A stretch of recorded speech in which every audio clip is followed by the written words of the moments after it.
ಓಂ ಸಹನಾ ಭವತೋ ಸಹನೌ ಭುನಕ್ತೋ ಸಹ ವೀರ್ಯಂಕರವಾವಹೈ ತೇಜಸ್ವಿನಾವಧೀತಮಸ್ತು ಮಾ ವಿದ್ವಿಷಾವಹೈ. ಓಂ ಶಾಂತಿ ಶಾಂತಿ ಶಾಂತಿ. ಅಥ ಕೃಷ್ಣಯಜುರ್ವೇದೀಜ ಶ್ವೇತಾಶ್ವತರೋಪನಿಷತ್ ಪ್ರಥಮೋಧ್ಯಾಯಃ. ತತ್ರ ಉಪೋದ್ಘಾತಃ. ಕೃಷ್ಣ ಯಜುರ್ವೇದದ ಶ್ವೇತಾಶ್ವತರೋಪನಿಷತ್ತಿನಲ್ಲಿ ಮೊದಲನೆಯ ಅಧ್ಯಾಯದಲ್ಲಿರತಕ್ಕಂತಹ ಉಪೋದ್ಘಾತವನ್ನು ನಾವು ವಿಚಾರ ಮಾಡ್ತಾ ಇದ್ದೇವೆ. ಈಗ ಪ್ರಕೃತ ಏನು ಹೇಳಿದ್ದಾನೆ? ಪೂರ್ವ ಪಕ್ಷಿ, ನೋಡಿ, ನೀವು ಹೇಳಿದ್ದೆಲ್ಲ ಸರಿಯಾಗಿದೆ. ಏನು, ಜ್ಞಾನವೊಂದರಿಂದಲೇ ಕೈವಲ್ಯ, ಬೇರೆ ಯಾವುದರಿಂದಲೂ ಸಾಧ್ಯವಿಲ್ಲ ಒಂದು. ಆಮೇಲಿಂದ ಕರ್ಮ ಹಾಗಾದರೆ ಅದಕ್ಕೇನು ಬೆಲೆನೇ ಇಲ್ವೇ? ಮತ್ತೆ ಶ್ರುತಿಗಳಲ್ಲಿ ಅದನ್ನೇ ಜಾಸ್ತಿ ಹೇಳಿದ್ದಾರಲ್ಲ, ಯಾಕೆ ಅಂದ್ರೆ ಅದಕ್ಕೂ ಇದೆ ಅಂತ ಹೇಳಿ, ಕರ್ಮಗಳು ಈ ಒಂದು ಕೈವಲ್ಯಕ್ಕೆ ಕ್ರಮವಾಗಿ ಸಾಧನವಾಗುತ್ತದೆ. ಅಂದ್ರೇನು? ನೇರವಾಗಿ ಸಾಧನವಾಗುವುದಿಲ್ಲ, ಕ್ರಮವಾಗಿ ಸಾಧನವಾಗುತ್ತದೆ. ಜ್ಞಾನ ಆದರೆ ನೇರವಾಗಿ ಸಾಧನ, ಅಷ್ಟೆ, ಸಾಕ್ಷಾತ್ ಸಾಧನ ಅದು ಅಂತ ಹೇಳಿ, ಇದಕ್ಕೆ ಪೂರಕವಾಗಿರತಕ್ಕಂತಹ ಶ್ರುತಿವಾಕ್ಯಗಳನ್ನು ಹೇಳಿದ್ರು. ಮತ್ತೆ ಈ ಉಪಾಸನೆಗಳು ಇದೆಯಲ್ಲ, ಅದನ್ನು ಹೇಳಿ, ಅದೂ ಕೂಡ ಈ ಒಂದು ಕರ್ಮದ ಒಂದು ಚೌಕಟ್ಟಿನಲ್ಲೇ ಬರುವುದರಿಂದ ಅದಕ್ಕೂ ಕೂಡ ಇದೇ ರೀತಿಯ ಫಲವನ್ನು ಹೇಳಿದ್ದಾರೆ.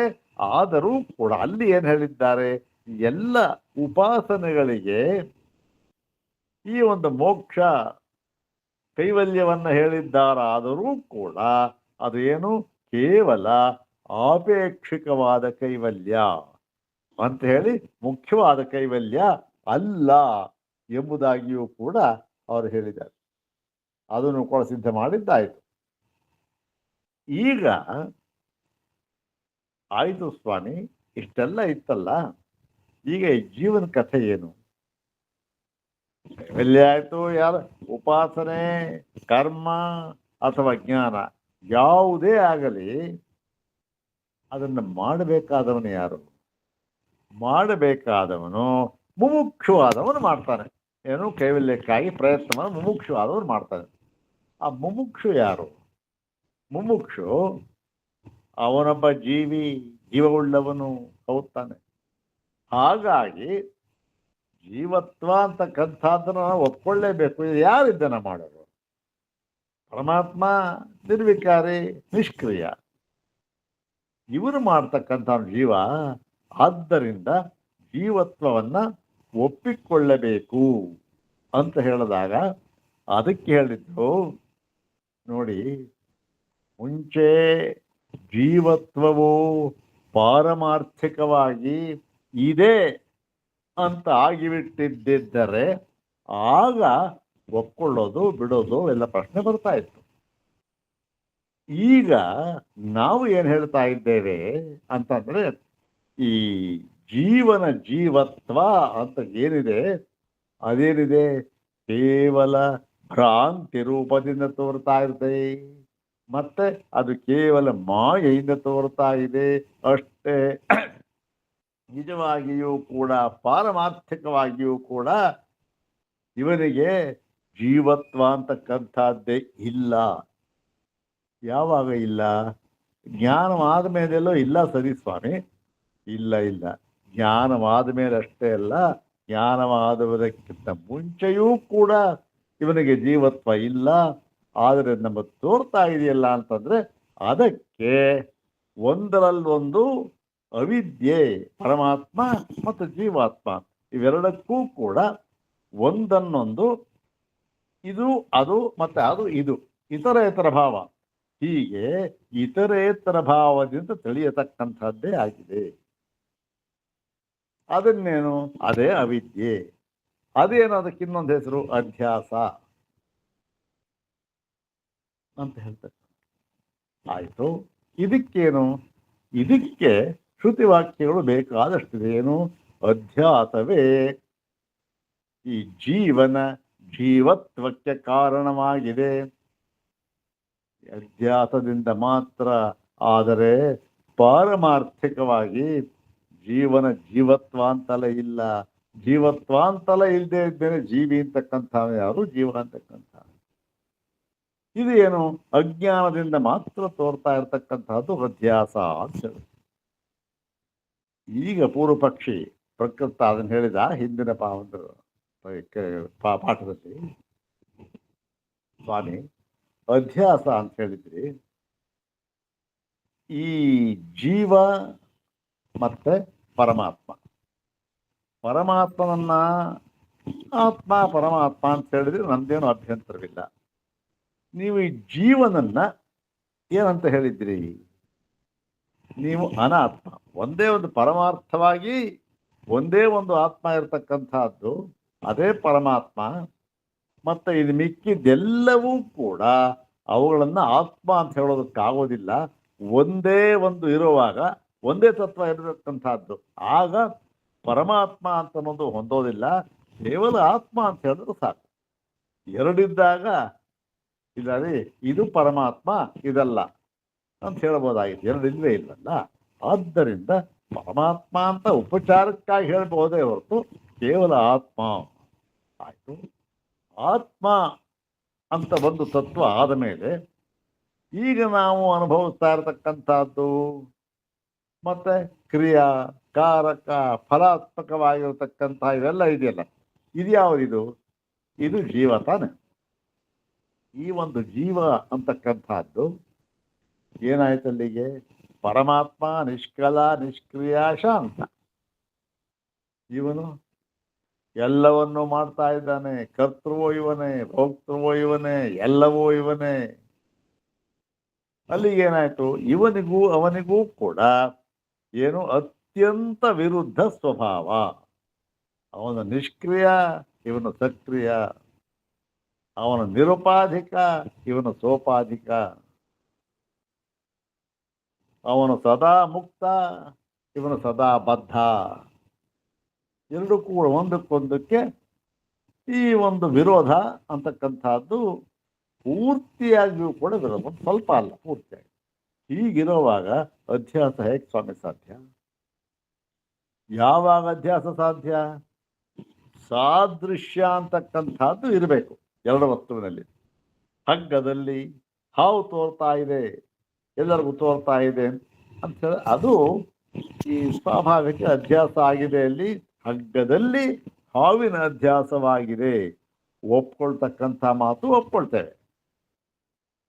ಒಂದು ಪಕ್ಷ ನೀವು ಹಗ್ಗ ಬಿದ್ದಿದೆಯಲ್ಲಿ ಹಾವು ಅಂತ ತಿಳಿಲಿಲ್ಲ, ಇವನು ಕುಂಬಳಕಾಯಿ ಅಂತ ತಿಳ್ಕೊಂಡ್ಬಿಟ್ಟ ಅಂದರೆ ಅದನ್ನು ಎಲ್ಲರೂ ನಂಬೋಕ್ಕಾಗುತ್ತೆ ಸ್ವಾಮಿ? ಆಗೋದು. ಯಾಕೆ? ಸಾದೃಶ್ಯ ಅಂತಕ್ಕಂಥದ್ದು ಇಲ್ವೇ ಇಲ್ಲ. ಕೇವಲ ಸಾದೃಶ್ಯವಿದ್ದರೆ ಮಾತ್ರ ಅಧ್ಯಾಸ ಸಾಧ್ಯ. ಇಲ್ಲಿ ಸಾದೃಶ್ಯ ಎಲ್ಲಷ್ಟು ಸಾದೃಶ್ಯ ಅಂತಕ್ಕಂಥದ್ದು ಇಲ್ಲ. ಹಾಗಾಗಿ ನೀವು ಇಲ್ಲಿ ತನಕ ಏನು ಹೇಳಿದ್ರಿ ನೋಡಿ, ಆ ಶ್ರುತಿವಾಕ್ಯ ಈ ಶ್ರುತಿವಾಕ್ಯ ಈ ಒಂದು ಅಧ್ಯಾಸವೇ ಕಾರಣ ಇವೆಲ್ಲದಕ್ಕೂ, ಸಂಸಾರಕ್ಕೆ ತಾಪತ್ರಯಕ್ಕೆ ಅಂತ ಹೇಳ್ಬಿಟ್ರಲ್ಲ. ಅಧ್ಯಾಸವೇ ಆಗಿಲ್ಲ ಸ್ವಾಮಿ. ಅಧ್ಯಾಸ ಹೇಗಾಗುತ್ತೆ?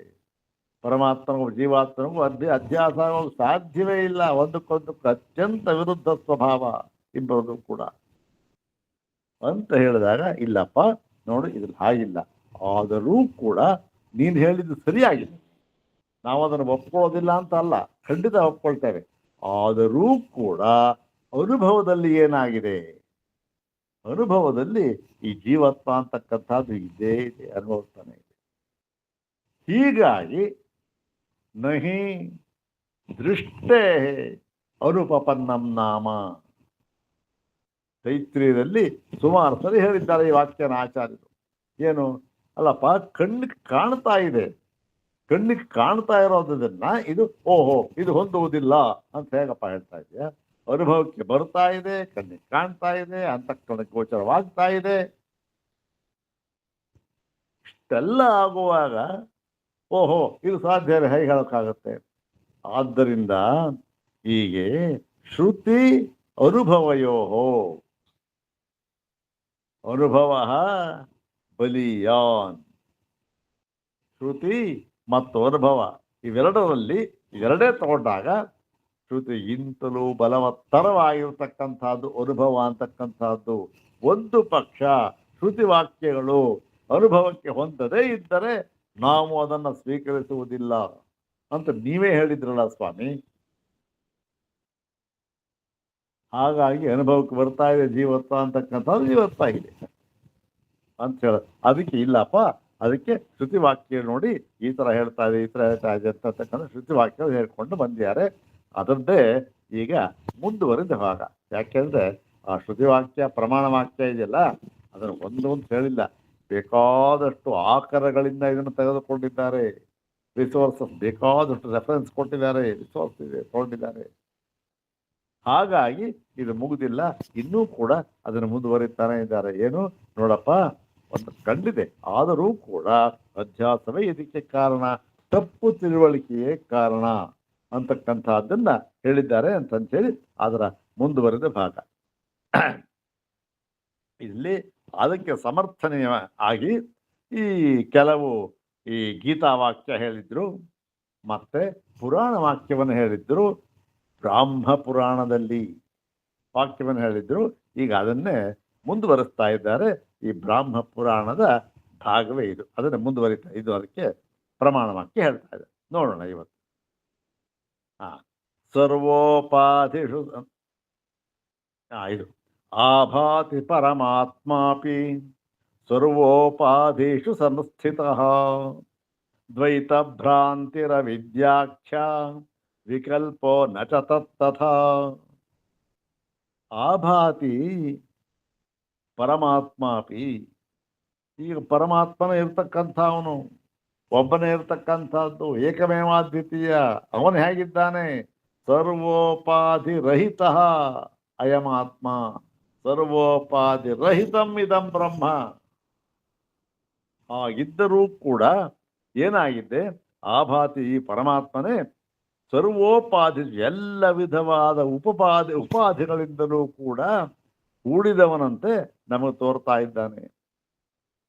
ಇದು ಯಾತಕ್ಕೆ ಅಂತಂದ್ರೆ ಇಲ್ಲಿ ಹೇಳ್ತಾರೆ ನೋಡಿ, ದ್ವೈತ, ಹೀಗೆ ಈ ಒಂದು ದ್ವೈತ ಭ್ರಾಂತಿ ಇದೆಯಲ್ಲ, ಪರಮಾತ್ಮ ಮತ್ತೆ ಈ ಜೀವಾತ್ಮ ಅಂತಕ್ಕಂಥದ್ದು, ಇದು ದ್ವೈತ ಭ್ರಾಂತಿ ಅವಿದ್ಯಾಖ್ಯ. ಇದನ್ನೇ ನಾವು ಅವಿದ್ಯೆ ಅವಿದ್ಯೆ ಎಂಬ ಹೆಸರಿನಿಂದ ಕರೆಯುತ್ತೇವೆ. ಇದೇನಾಗಿದೆ? ಇದು ಕೇವಲ ವಿಕಲ್ಪ ಮಾತ್ರ. ಆದರೆ ವಸ್ತುತಃ ಪರಮಾತ್ಮ ಹೀಗೆ ಉಪಾಧಿ ಸಹಿತನಾಗಿ ಎಂದಿಗೂ ಇಲ್ಲ. ಸಂಸ್ಥಿತ ಅಂದ್ಬಿಟ್ಟು ನಚ ತತ್ತಥಾ, ಆದರೆ ಹಾಗೆ ಎಂದಿಗೂ ಇಲ್ಲ, ನಿಜ ಇಲ್ಲ. ಆದರೂ ಕೂಡ ಭ್ರಾಂತಿಯಿಂದ ಇದೇನಾಗ್ತಾ ಇದೆ? ಅವಿದ್ಯೆಯಿಂದ ಈ ತೋರ್ತಾ ಇದೆ ಅಷ್ಟೆ. ನೋಡಪ್ಪ, ಇಲ್ಲೂ ಪ್ರಮಾಣ ವಾಕ್ಯ ಇದೆಯಲ್ಲ, ಅವಿದ್ಯೆಯಿಂದ ಭ್ರಾಂತಿಯಿಂದ ಈ ಜೀವತ್ವ ಅಂತಕ್ಕಂಥದ್ದು, ಸಂಸಾರಿತ್ವ ಅಂತಕ್ಕಂಥದ್ದು ತೋರ್ತಾ ಇರ್ತಕ್ಕಂಥದ್ದು ನಿಜವಾಗಿ ಇಲ್ಲದೆ ಇರ್ತಕ್ಕಂಥ ನಚ ತತ್ತಥಾ, ನಿಜವಾಗಿ ಇಲ್ಲ. ನೋಡು, ಬ್ರಾಹ್ಮ ಪುರಾಣದಲ್ಲೂ ಕೂಡ ಇದನ್ನು ಹೇಳಿದ್ದಾರೆ ಅಂತ ಹೇಳಿ ಮುಂದುವರಿತಾರೆ. ಪರತ್ರ ಬಂಧಾಗಾರ ಸ್ಯಾತ್ತೇಷಾಂ ಪರತ್ರ ಬಂಧಾಗಾರ ಸ್ಯಾತ್ ತೇಷಾಂ ಆತ್ಮಾಭಿಮಾನಿನಾಂ ಆತ್ಮಭಾವನಯ ಭ್ರಾಂತ್ಯ ದೇಹಂ ಭಾವಯತಾಂ ಸದಾ. ಇಲ್ಲಿ ಹೇಳ್ತಾರೆ, ಪರತ್ರ ಬಂಧಾಗಾರ ಸ್ಯಾತ್.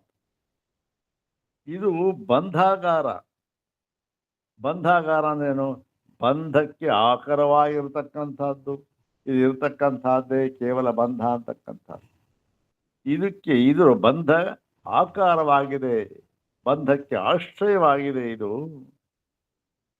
ಇಲ್ಲಿ ಏನಾಗಿದೆ, ಬಂಧಗ ಸ್ಯಾತ್ ತೇಷಾಂ ಆತ್ಮಾಭಿಮಾನ. ಯಾರಿಗೆ ಇದು ಅಂದ್ರೆ ಯಾರು ಆತ್ಮಾಭಿಮಾನವುಳ್ಳವರೋ ಅವರಿಗೆ. ಆತ್ಮಾಭಿಮಾನವುಳ್ಳವರು ಅಂತಂದ್ರು ಒಂದೇ, ಅಧ್ಯಾಸವನ್ನು ಉಳ್ಳವರು ಅಂತಂದ್ರು ಒಂದೇ. ಆತ್ಮಾಭಿಮಾನ ಅಂತಂದ್ರೇನು? ಆತ್ಮ ಈ ಶರೀರ ಅಂತ ಇದೆಯಲ್ಲ, ಇದನ್ನೇ ಆತ್ಮ ಅಂತ ತಿಳ್ಕೊಳ್ಳೋದು.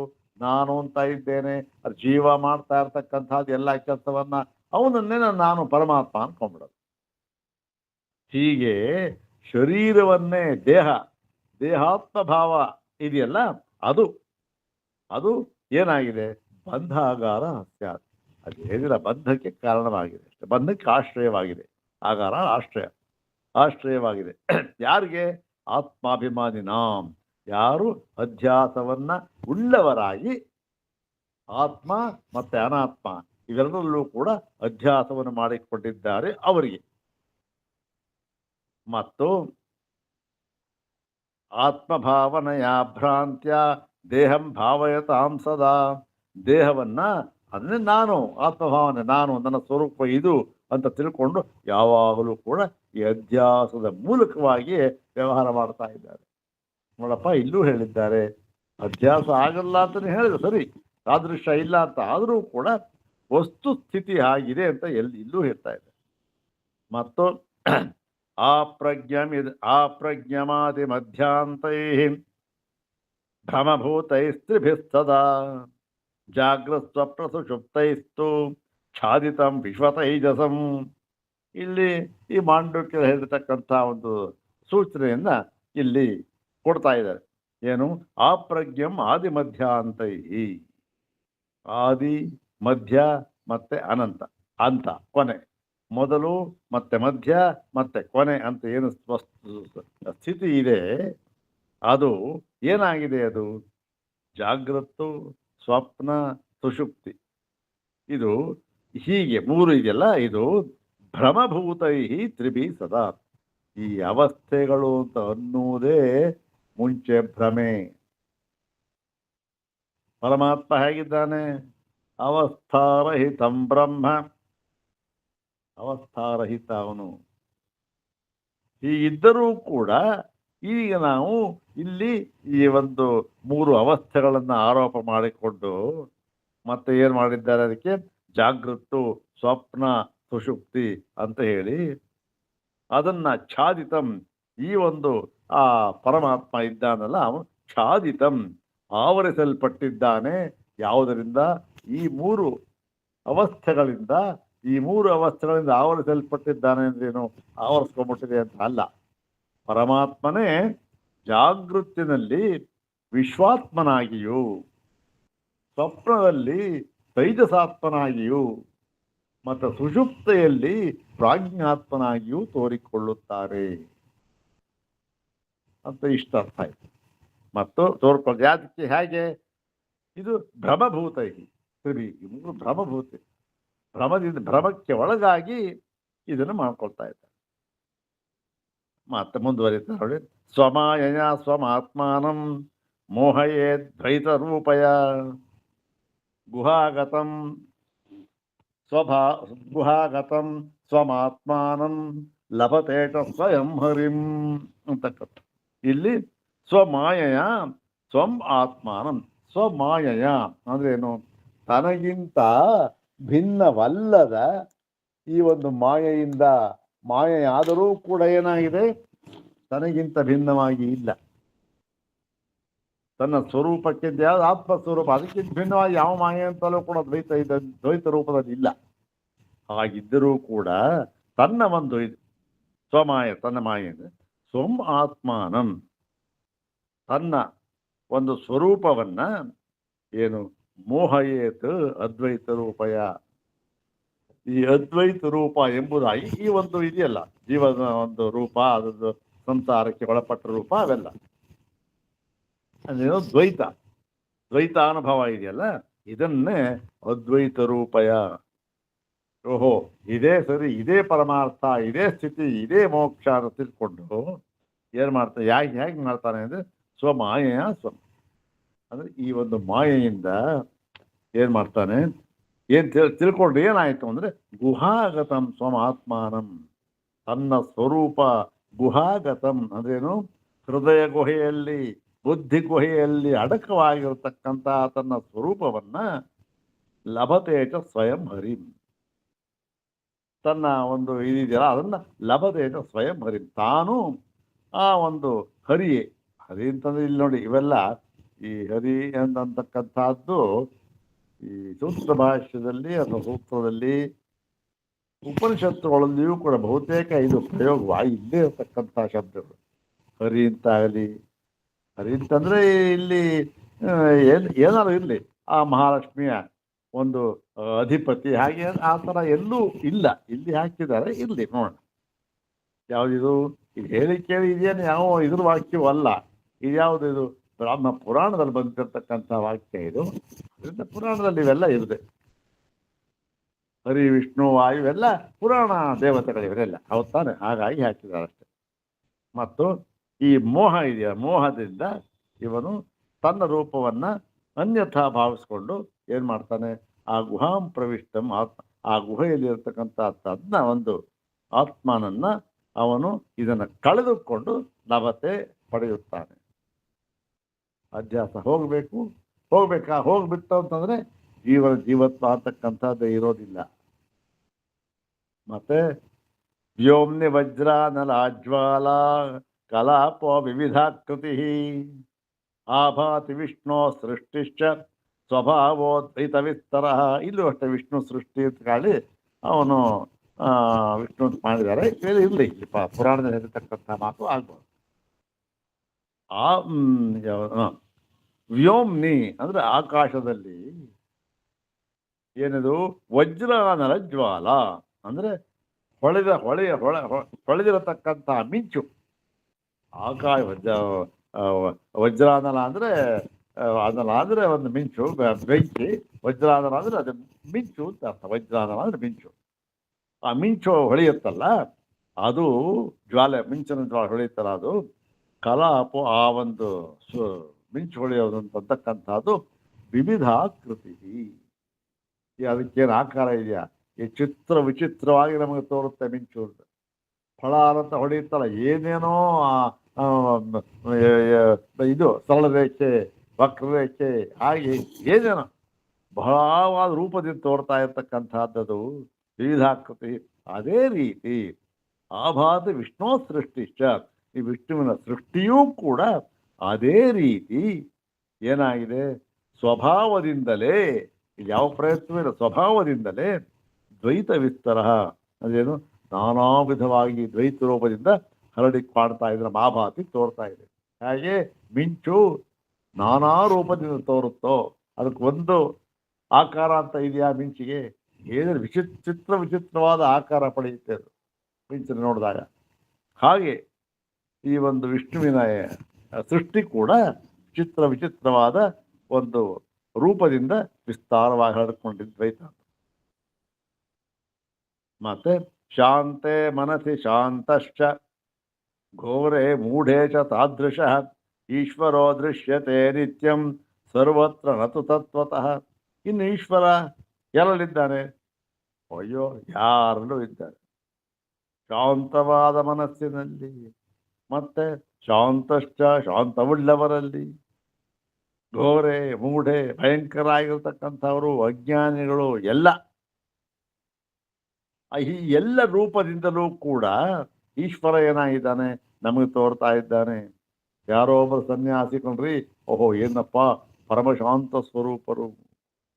ಮನಸ್ಸಿ ಶಾಂತಶ್ಚ, ಮನಸ್ಸಿನಲ್ಲಿ ಯಾವಾಗಲೂ ಕೂಡ ಶಾಂತಿಯಾಗಿ ಇರ್ತಾರೆ, ಹಾಗೂ ತೋರ್ತಾನೆ ಪರಮಾತ್ಮ. ಘೋರೆ ಯಾವನೋ ಭಯಂಕರವಾಗಿರ್ತಾನೆ, ಆಯುಧ ಹಾಕೊಂಡು ಓಡ್ ಬರ್ತಾ ಇರ್ತಾರೆ ಯಾವುದು ಆಕ್ರಮಣ ಮಾಡೋಕ್ಕೆ, ಅವನನ್ನು ಈಶ್ವರ. ಮತ್ತೆ ಮೂಢೆ ಅಂತಕ್ಕಂಥದ್ದು ಈ ಮೂಢನಾದವನು ಅಂದ್ರೆ ಮೋಹದಿಂದ ಕೂಡಿದವನು ಅಂತಂತ. ಮೋಹದಿಂದ ಕೂಡಿದವನಿಗೆ ಇವೆಲ್ಲದರಲ್ಲೂ ಕೂಡ ಈಶ್ವರನು ಕಾಣ್ತಾನೆ.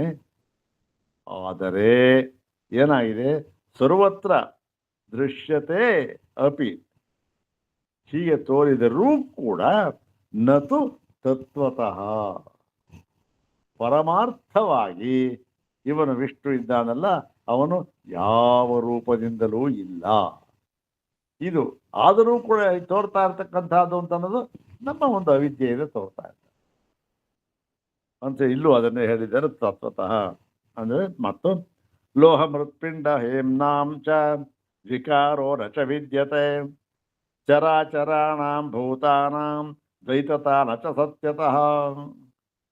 ನೋಡಿ, ಲೋಹ ಅಂದ್ರೆ ಕಬ್ಬಣ, ಮೃತ್ಪಿಂಡ ಅಂತಂದ್ರೇನು ಮಣ್ಣು, ಮತ್ತು ಹೇಮ್ನ ಚಿನ್ನ, ಇವೆಲ್ಲದರಲ್ಲೂ ಕೂಡ ಇವರಿಗೆ ಈ ಸುವರ್ಣ ಇದೆಯಲ್ಲ, ಇದಕ್ಕೆ ವಿಕಾರ ಅಂತಕ್ಕಂಥದ್ದು ಇಲ್ಲವೇ ಇಲ್ಲ. ಸುವರ್ಣ ಅಂತಕ್ಕಂಥದ್ದಕ್ಕೆ ಯಾವ ವಿಕಾರ ಇದೆ? ಮಣ್ಣಿನ ಮುದ್ದೆ ಅನ್ನೋದಕ್ಕೆ ಏನು ವಿಕಾರ ಇದೆ? ಮಣ್ಣಿನ ಮುದ್ದೆಯಿಂದ ಆಗಿರತಕ್ಕಂಥ ಕಾರ್ಯಗಳಿಗೆ ವಿಕಾರ ಇದೆ. ಆದರೆ ಇವೆಲ್ಲ ಯಾವುದು? ಈ ಕಬ್ಬಿಣ, ಚಿನ್ನ, ಮಣ್ಣು ಮುದ್ದೆ ಅಂತಕ್ಕಂಥ ಎಲ್ಲ ಕಾರಣಗಳಿವು. ಇವುಗಳಿಂದ ಬೇರೆ ಬೇರೆ ಬೇಕಾದಷ್ಟು ಮಾಡ್ತಾರೆ, ಅದೆಲ್ಲ ಅವಕ್ಕೆಲ್ಲ ಇದೆ. ಇವಕ್ಕೇನಾಗಿದೆ? ಇವಕ್ಕೆ ಯಾವತ್ತೂ ಕೂಡ ವಿಕಾರ ಅಂತಕ್ಕಂಥದ್ದು ಇಲ್ಲ, ನಚ ವಿದ್ಯತೆ.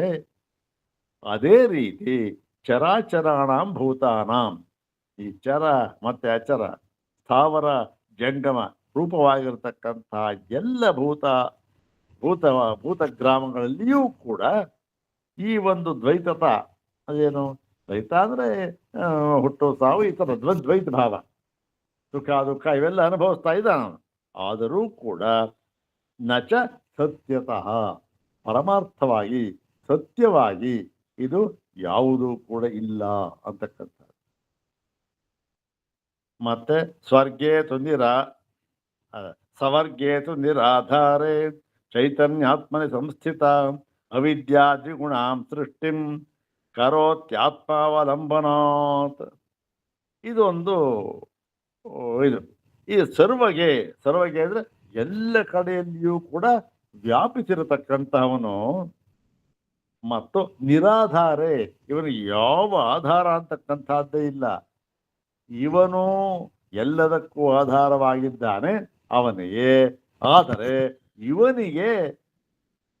ಇವನು ಯಾವ ಆಧಾರಕ್ಕೂ ಒಳಪಟ್ಟಿಲ್ಲ, ಇವನಿಗೆ ಯಾವ ಆಧಾರವೂ ಇಲ್ಲ. ಹೀಗೆ ಇವನಲ್ಲಿ ಎಲ್ಲ ಆಧಾರ, ಇವನ ಆಧಾರ, ಇವನ ಒಂದು ಆಶ್ರಯದಲ್ಲಿ ಎಲ್ಲವೂ ಇದೆ. ಹೀಗೆ ಸವರ್ಗೆ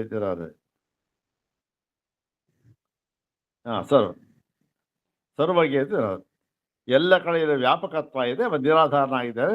ಮತ್ತು ಚೈತನ್ಯಾತ್ಮ ಸಂಸ್ಥಿತ, ಈ ಒಂದು ಚೈತನ್ಯವಾದ ಆತ್ಮದಲ್ಲಿ ಅವನು ಇದ್ದಾನೆ. ಹೇಗಿದ್ದಾನೆ ಅಂತಂದ್ರೆ ದ್ವಿಗುಣ ಸೃಷ್ಟಿ. ದ್ವಿಗುಣ ಅಂದ್ರೆ ಎರಡು ಗುಣವುಳ್ಳವನಾಗಿ, ಎರಡು ಗುಣ ಅಂದ್ರೆ ಏನು? ಸ್ಥೂಲವಾದವನು ಆಗಿದ್ದಾನೆ, ಸೂಕ್ಷ್ಮವಾದವನು ಆಗಿದ್ದಾನೆ. ಒಂದು ಯಾವುದೋ ಒಂದು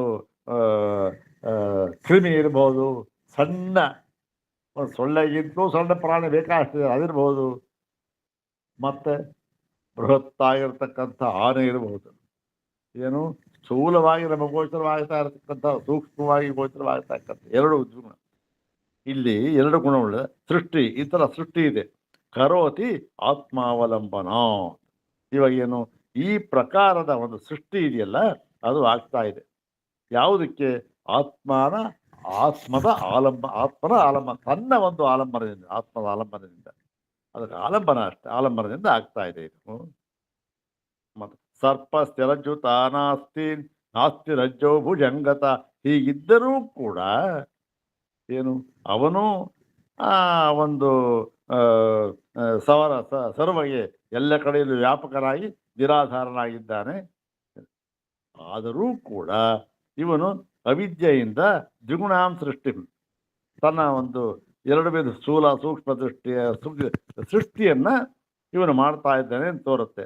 ಹೇಗೆ ತೋರ್ತಾ ಇದೆ ಅಂತಂದ್ರೆ ಒಂದು ಉದಾಹರಣೆ ಅಂತ ನೋಡಿ. ಸರ್ಪ ಸ್ಥಿರಜ್ಜುತ ನಾಸ್ತಿ ರಜ್ಜೌ ಭುಜಂಗತ.